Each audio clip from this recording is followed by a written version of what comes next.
Yastığımı tumarladım saçın kimi.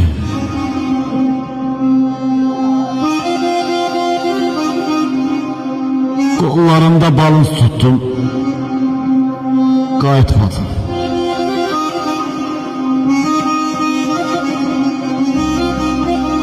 Mürcü məni harda tuttu, orada qaldım. Hər yerdə bir quruz tuttum, qayıtmadım. Vətən oğlu yaxşı.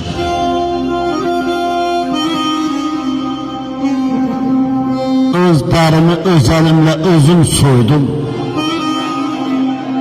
Növbət bitdi. Nə vaxt yetdi, nə mən doydum.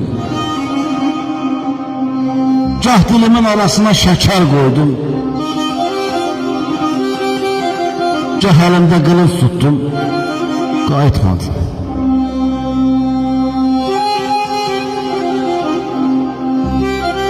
Enişdən də, yoxuşdan da umdum səni. Bir quruca baxışdan da umdum səni. Yağış nədə etibarsız, yağışdan da umdum səni. Hər damlaya ovuz tuttum, qayıtmadım.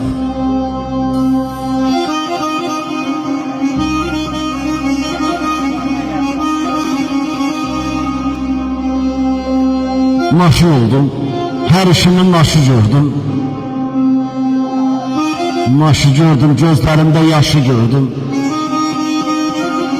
Görəcəyim ən sonuncu işi gördüm. Namaz qıldım, oruç tuttum, qayıtmadım. Qayıtmadım.